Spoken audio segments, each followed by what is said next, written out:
मोहम्मद गौरी एक महत्वाकांक्षी और एक कट्टर मुसलमान शासक था। उसका नाम मुइनुद्दीन मोहम्मद उर्फ शहाबुद्दीन था, पूरा नाम उसका था। गजनी और हिरात के बीच स्थित गौर प्रदेश का निवासी होने के कारण उसको गौरी कहा जाता है, क्योंकि वो गौर प्रदेश का निवासी था, इसलिए लोग उसको गौरी बोलते हैं, मोहम्मद गौरी बोलते हैं। तो महमूद गजनवी की मृत्यु के बाद मुइनुद्दीन मोहम्मद के भाई गयासुद्दीन मोहम्मद बिन शाम ने 1173 ईस्वी में गजनी पर अधिकार करने के पश्चात उसके शासन का मोहम्मद गौरी को सौंप दिया, मतलब उसने सौंप दिया। करने के बाद मोहम्मद गौरी ने गजनी साम्राज्य का शासन संभालने के बाद उसकी सुदृढ़ता के लिए, मतलब अच्छी चीज़ों के लिए कार्य करना शुरू किया मोहम्मद गौरी ने। तो मोहम्मद गौरी ने 1175 ईस्वी में भारत पर आक्रमण करने की शुरुआत की और मुल्तान पर आक्रमण किया। मुल्तान के मुसलमानों को परास्त कर उसने वहाँ अधिकार कर लिया पूरी तरीके से। तो मुल्तान से आगे बढ़ते हुए उसने सबसे पहले पाटन यानी गुजरात में जो पड़ता है उस पर चढ़ाई की, परंतु गुजरात के शासक भीम द्वितीय द्वारा उसे पराजित होना पड़ा और यह भारत में मोहम्मद गौरी की पहली पराजय थी, पहली हार थी। 1179 ईस्वी में उसने पेशावर पर अपना नियंत्रण स्थापित किया।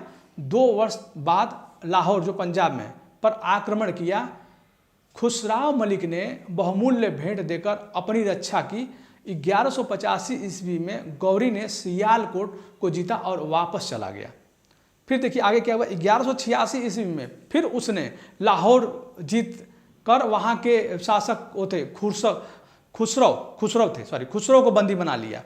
लाहौर को केंद्र बनाकर 1189 ईस्वी में मोहम्मद गौरी ने भटिंडा के दुर्ग को जीता। उस समय भटिंडा का शासक पृथ्वीराज चौहान के पास था, तो भटिंडा के दुर्ग पर कब्जा कर लेने से पृथ्वीराज चौहान अत्यंत क्रुद्ध हुए और यही था तराइन के युद्ध का तात्कालीन कारण बना था। जो तराइन का युद्ध हुआ था यही तात्कालीन कारण बना था। तो 1191 ईस्वी के तराइन के प्रथम युद्ध में गौरी दिल्ली के शासक पृथ्वीराज से पराजित हो गया। मोहम्मद गौरी को भारत में यह दूसरी असफलता और पराजय या हार मिली, ये बोल सकते हैं। तो 1192 ईस्वी में मोहम्मद गौरी ने फिर से तैयारी की, बहुत तैयारी के साथ आया और तराइन के द्वितीय विश्व युद्ध हुआ। अब यही वो युद्ध था जिसमें पृथ्वीराज को उसने पूरी तरीके से हरा दिया। तो विजय के उपरांत दिल्ली में गौड़ साम्राज्य की स्थापना हुई, या फिर गौरी साम्राज्य की। मोहम्मद गौरी था तो गौड़ बोलते हैं, गौड़ प्रदेश का था, तो गौड़ साम्राज्य की स्थापना हो गई थी।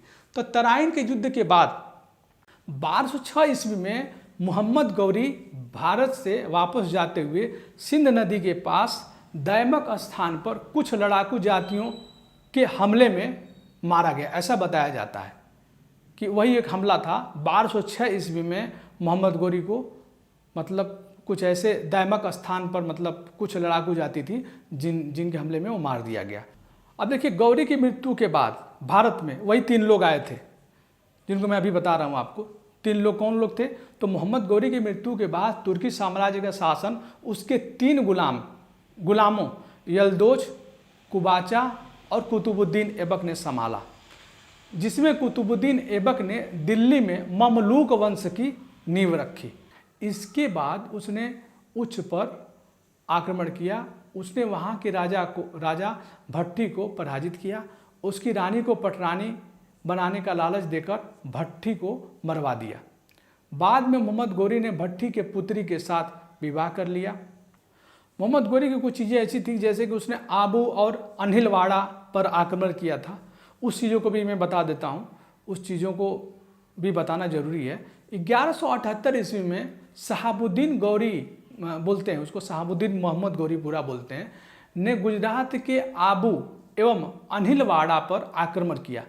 इस आक्रमण के दौरान उसने भारी पराजय का सामना करना पड़ा, मतलब उसको ही करना पड़ा। गुजरात के राजा मूलराज ने गौरी को आबू पर्वत के निकट बुरी तरह पराजित किया।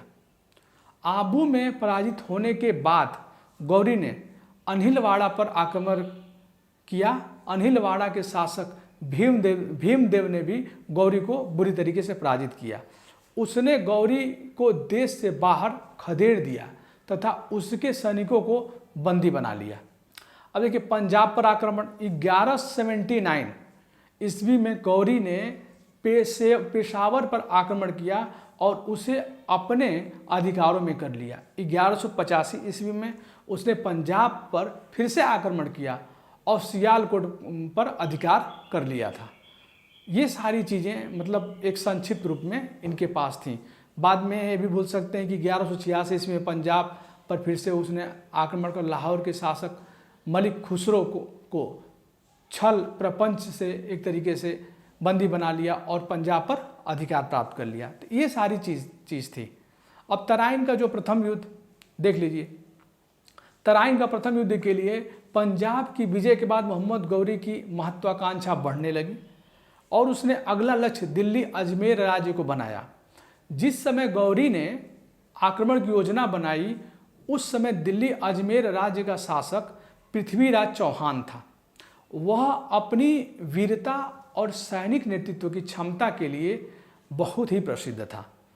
तो देखिए पृथ्वीराज चौहान को हरा पाना मुश्किल नहीं था। अब वही तराइन का द्वितीय युद्ध स्टार्ट होता है जहाँ पे दूसरी चीज़ें स्टार्ट होती हैं। तो तराइन के द्वितीय विश्व युद्ध को मैं बताता हूँ। तराइन के प्रथम युद्ध में पराजित होने के बाद मोहम्मद गौरी स्वयं को ही अपना अपमानित किया था, स्वयं को अपमानित महसूस किया। उसने पराजय का बदला लेने के लिए बड़ी लेवल पर तैयारी की और 1192 ईस्वी में पृथ्वीराज के विरुद्ध तराइन में दूसरा युद्ध किया। इस बार भी उसे घमासान युद्ध का सामना करना पड़ा, परंतु अंततः में उसको विजय मिल ही गई। मतलब उसने क्या किया कि युद्ध में पराजित होने वाले पृथ्वीराज चौहान को हराकर उसकी हत्या कर दी। 1192 ईस्वी का तराइन का द्वितीय विश्व युद्ध भारतीय इतिहास का निर्णायक मोड़ माना जाता है। इस युद्ध ने भारत के मुसलमानों के साम्राज्य स्थापना की नींव डाल दी।